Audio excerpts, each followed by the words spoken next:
How's it going, everyone? This is Derek Clavin, and welcome back to episode 29 of How to Practice Jazz Guitar Efficiently.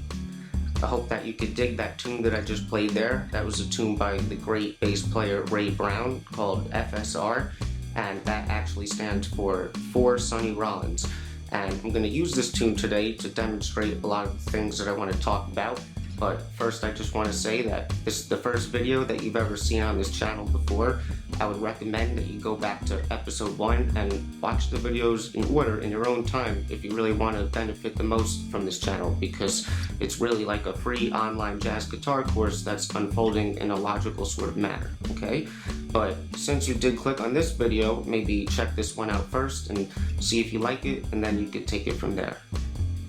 So, in today's episode, I'm going to be wrapping up this topic for now of how we may go about practicing our comping, and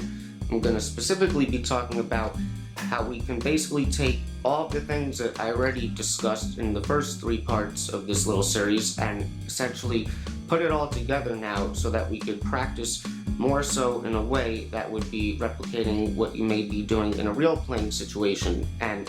then I'm going to address when you actually are in a real playing situation and discuss a few things that you may want to consider that may help you in terms of making better overall choices in terms of what you will inevitably play and how you sound, okay? And I'm also going to include a few tips or suggestions that you may want to try, and these are things that I guess have helped me in one way or another, so I wanted to include this as well. You surprised to see me here right now in this shot? Probably not. Some of you probably know what I'm going to say already, which is that, again,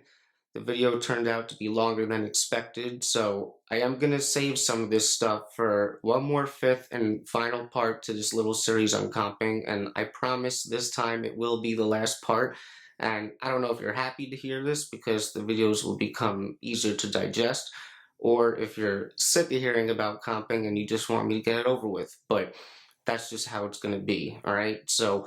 I'm going to save some stuff in terms of things to consider when we're actually on the bandstand and what we may think about in terms of reacting appropriately to the situation. And I'm also going to save a little discussion on 2-note comping for that as well, alright?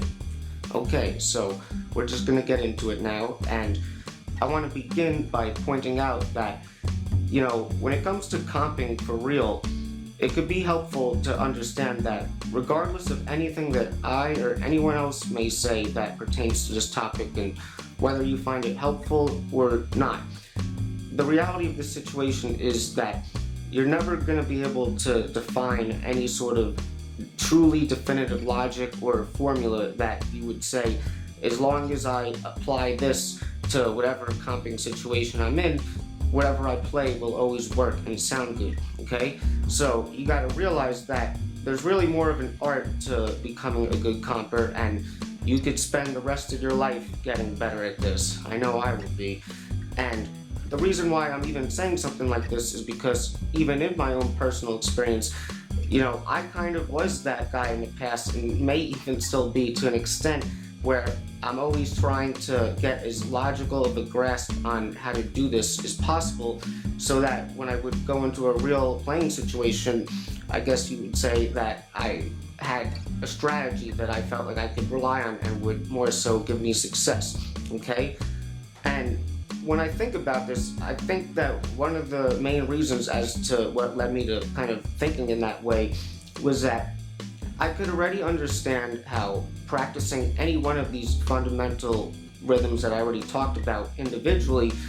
like how it would be helping me, and I could see the benefits and all that, but I was still confused about how just practicing that stuff individually would translate over in terms of getting me better at comping, where I'm putting it all together and just pulling all this rhythm out of the air in the moment, you know? So one of the things that I already kind of realized, and I think most of you will probably agree with me on this, maybe not everyone, but I already kind of realized in terms of how I would approach it, like if I were to do this in a way where moment to moment I was consciously thinking about what sort of rhythmic fragments I wanted to play and then I played them, I already realized that that would be a really bad strategy and it would be really hard to do that. And really all I'm talking about is like if I was in the first bar and I literally consciously thought to myself like I'm gonna play the Charleston coming in on the end of one and then 2 half notes in the next measure. Like if you're thinking like that, you're never gonna get good results. And I think a lot of you guys can realize that already because you would basically be thinking way too much in the moment, okay? Now, of course, we're all still gonna have these moments where you may say that we're most definitely consciously choosing to play a certain rhythm at any given time, and we may be able to pull it off and have it sound good and all that. But the thing is, usually when those sorts of things happen successfully for us in the moment, you may notice that, first of all, you're probably feeling pretty confident in that moment, and whatever the thing is that you're gonna play, you may feel like it's almost effortless to play it, and that's probably because you've done enough work and preparation so that if the feeling occurs to you to want to play that at the moment, you're able to do it without thinking too much about it. So even if this is the case, you still don't want this to be an excuse to have you believe that you should always be consciously thinking about what rhythms you play before you play them, okay? So as I got more experience and started to feel like I was actually making some progress with this, I guess you could say that things started to become more clear to me. However, like I said before, because I don't really think that there is a definitive science in terms of how to do this, the most that I feel like I would be able to offer you here would be to just give you some tips or things to try out and hope that you put in some consistent work so that you can eventually get it. Because the truth is, if you don't put in consistent practice with this stuff and or go to a jam session and kind of learn that way, then you're less likely to ever get to a point where you truly feel confident with your comping, okay? So, that being said, I will say some things now that I believe can potentially help you out and also demonstrate a little bit. So, the first tip really that I would give you, and it may not sound like much, but what I would say is that when it comes to comping for real, don't try. And even though this may not sound like anything groundbreaking, where this is coming from, at least for me in my experience, is since I basically established before that you wouldn't really want to literally think about every rhythm that you're gonna play consciously moment to moment as it's happening, because that would be thinking too much. You may say that we truly are, in this case, taking an improvisational or spontaneous approach, and there's nothing wrong with that, but I'm bringing it up because I'm always the person who's often saying things like you want to be prepared, and I always want to, approach things as best as I can in a way where I have as much certainty as possible in a place where there isn't any certainty. So really, I think you just have to accept that reality and move forward. So if you could understand this, I think that the way you may say that it basically works in a nutshell is if you're doing all the work and you're putting in the consistent practice with your comping and doing all the things that I already mentioned in the last couple of videos consistently, then when you go to essentially comp for real, whether you're practicing it or you're really playing in a live situation, you really just kind of have to feel it and let all your work and preparation guide you into making good choices and playing the right things and having it coming out sounding good. And when I talk about preparation, obviously I'm referring to, practicing all those individual fundamental rhythms consistently on their own, but I'm also referring to, what you may acquire from your experience of going to jam sessions and trying to play in different sorts of arrangements and listening to the other musicians and adapting to the situation. So that also, in a sense, you may say is connected to your preparation to whatever you're going to play in the present moment. Okay, so Now I'm going to demonstrate a little bit of this before I make any more suggestions, and you should realize that when I do this now, obviously I'm not actually comping behind anyone else, so there's nothing that I have to be listening out for or reacting and adapting accordingly to. There's no role that I need to be fitting into to support the music in any kind of specific way. So the only way to actually truly develop that in terms of a intuition of knowing the right things to play in any given scenario would be to actually play with people, or be on the gig. But when you're just in the practice room by yourself, this is still really great practice that you could do, and it's probably the second closest thing that you could do in terms of getting to what it would be like in a real comping scenario, where the closest thing would be to practice by playing with someone else or, a whole band, but just not on the gig, okay? So, like I mentioned in the beginning, I'm going to be using the changes for the tune FSR today, and this is one of those cool little bluesy tunes that has a real bluesy vibe, but it's not actually like a typical blues form that's 12 bars, but it has a lot of common harmonic movements that you tend to find in like a jazz blues sometimes, and it has a lot of dominant chords on multiple degrees of the key, not just on the fifth. It's got like tonic dominant, the fourth, so that's very characteristic of a classic blues, obviously. Alright, and the changes I'm going to use, and I'll put them up when they're happening, are what's typically played during the solo section, and what I played in the beginning was really how it is during the melody, and it's not totally different. There's one part that I would argue is truly different, but the melody is very simple. It's almost like a call and response thing that happens for a lot of it, so it's kind of ambiguous whether or not the changes are the same at certain points in the solo section, but either way, these are really cool changes, I think, to work on your comping with, and it's a real fun tune. Now, typically, when I practice like this in terms of basically putting it all together and going for it,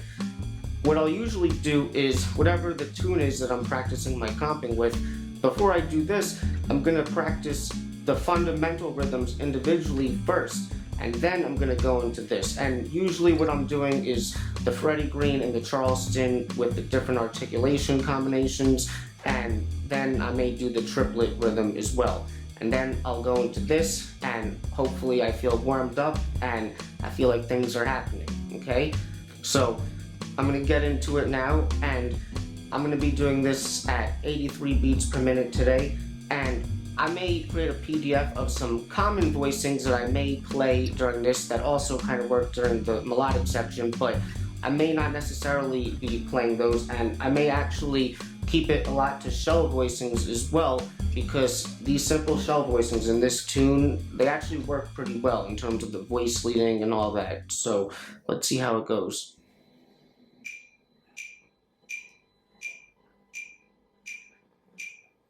1, 2, 1, 2, 3, 4.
Weird chord to end on, but I guess okay, so there's some comping for you, and one thing that I just noticed I was doing there was I was using a lot of rhythm where I was playing two consecutive eighth notes in a row, so something like, and I'm just bringing this up because none of the fundamental rhythms that I at least showed you so far really have any part in them where they have two consecutive eighth notes that you're playing. So you may argue to an extent that you would want to focus or practice on certain rhythms that have that individually, and you certainly can. But I also think that even just doing the fundamental stuff that I showed you will still somewhat transfer over to that stuff because it's still on the duple meter, like I've said. So just something to be aware of. And the next piece of advice that I would give you is, again, another small thing, but I would just say that, if you really want to develop your fluency and accuracy with your comping, it's always a good idea to get in the habit of being able to think ahead in terms of the harmony so that you always feel comfortable when you arrive at it. And this sort of thing is related to the whole chord tones and half notes exercise that I gave you, because that really is developing a similar type of thing where you're training yourself to be able to comfortably think ahead and keep up with the changes or the form. And that's why a big part of doing that has to do with starting slow and building up the tempo. So if you are feeling like you're kind of messing up the time or the changes and you don't feel comfortable or fluid, I would definitely bring the tempo down and start from a place of comfort and get in the habit of thinking ahead and build it up from there, okay? Now, this next thing that I want to say is something that I think is unique, and while other people may certainly be aware of this, you don't really hear a lot of people talking about this kind of thing. And one thing that you may have noticed that I was doing already when I was comping is that a lot of times, if I'm playing or strumming, I may sort of strum, or it looks like I'm strumming on a note or something, but I'm not actually playing. And you may think I'm doing it to keep the time or something like that, which that could be part of it. And I don't really have a term for this, so I may just call it a ghost strum. And there's a lot of really great players that I admire that you could check out if you listen to a lot of jazz guitar. You're bound to find somebody who does this, especially when they're comping.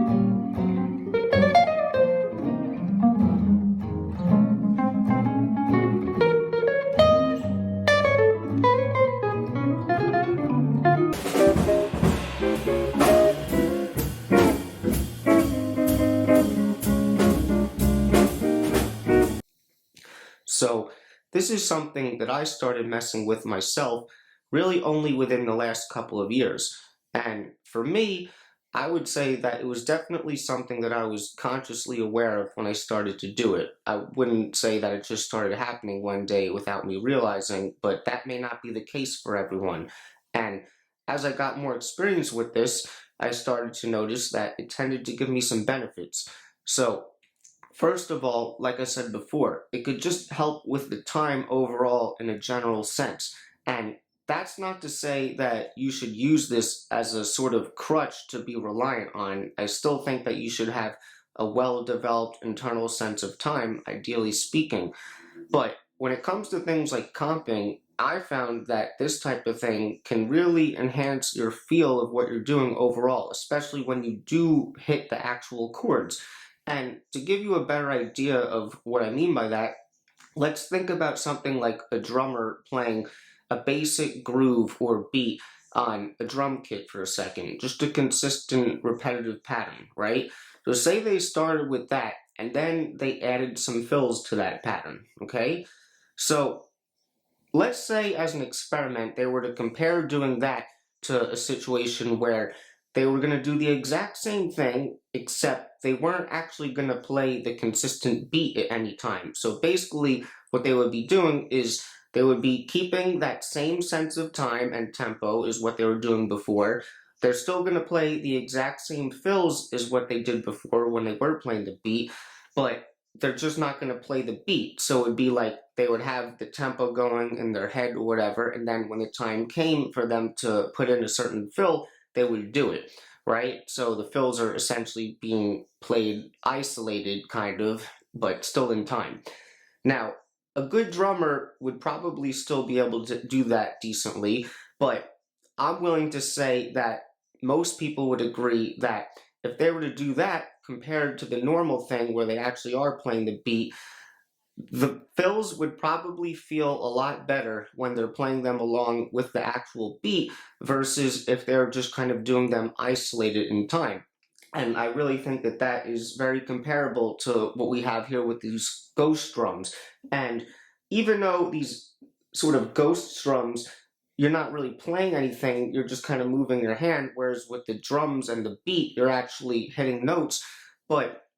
it's similar in that you're keeping a consistent physical motion going, and in a way, you may say that it's sort of helping you to establish a groove. So if you're already sort of in this groove with a consistent pattern, then when you go to do any sort of variation, or in our case, whatever sort of comping rhythm you're actually going to play, you'll probably find that it could sound better or just feel better because you're already, in the groove of what's going on, if that makes sense. And another point that I want to make that will kind of help further along this point is, let's say we take a look at something like the fundamental rhythm of a Charleston. And remember how I said that in the straight ahead style, all these rhythms are really being played only with downstrokes. So even when we play the upbeat part of the Charleston, it's still being played with a downstroke. And that upbeat can be the second note, like if we had a variation where we come in on the downbeat of 1, 1, 2, and 3, 4. Or we can start on the upbeat, like if we started on the and 1, where the upbeat would be first, 1, and 2, 3, 4. It's the same thing either way. But if we look at what's going on there within the context of doing these sort of ghost strums, which are typically being done on the quarter note, basically every time you play the upbeat, you're essentially interrupting that quarter note groove that you're maintaining and coming in slightly earlier, right? So if I were to just break this down, say I played the Charleston on beat 1, it'd be like 1, 2, and 3, 4, right? So instead of playing the downbeat of 3, I'm playing the and of 2. And it's because of this, like, you can technically do any rhythm that you want, but let's say I added another eighth note on the downbeat of 3 right after the and of 2. It just doesn't sound that good. Like if I go 1, 2, and 3, 4, and maybe it has to do with this reason, the and of 2 is the more syncopated version. But think about if you were to play this rhythm, even still with the downstroke only, but you didn't have the ghost drums going, right? So 1, 2, and 3, 4, 1, 2, and 3, 4. It's not like you can't do that, but to me, if you have this groove going, when you hit that upstroke, it's going to feel so much better because your body is already kind of in this motion and groove. And to me, you're just going to feel a lot better than just sort of hitting it, isolated, So 1, 2, and 3, 4, 1, 2, and 3, 4, 1, and 2, 3, 4. Same thing, right? So I hope that that can sort of help to clarify why these sort of ghost strums can really help enhance your feel. And it's also because of that sort of thing that, to me, I don't think you have to put in that much time practicing the Charleston individually with all these different variations of starting on every eighth note of the meter, because you can do that, and I have done that. But to me, I find that if you're practicing the Freddie Green consistently, which there you really are playing every quarter note, so you're developing that pulse, and you practice the Charleston consistently, even if it's just on beat one. Even if you go to play another variation of the Charleston when you actually go to play, you're still going to be comfortable doing it, because even just practicing that, early upbeat in relationship to the quarter note groove, just on that variation alone should transfer over to you being comfortable doing that on any eighth note, okay? So I hope that this makes sense. Okay, so I'm just gonna leave it at that today. So if anyone has any questions or comments, please put it in the comment section. I'm here to help. And in the next episode, hope you're ready for the next episode. Hey, we're finally gonna wrap up this topic, and I'm just gonna talk about things to consider when we are in that real situation now on the bandstand. And I'm also going to talk a little bit about two-note comping, since I haven't addressed that yet, and do a little demo on that. Alright, so I don't think it will even go that long, but knowing me, it still probably will, but we'll see. So, if you guys enjoyed this video, I would appreciate it if you gave it a like and consider becoming a subscriber, as well as a contributor to Patreon, where for $5 a month, you'll get all the PDFs on this channel. And if you think anyone else would enjoy the content, please share it with them as well. So that's it, and I will see you guys in episode 30. Swinging and playing the blues. That's what we about. I try to help you.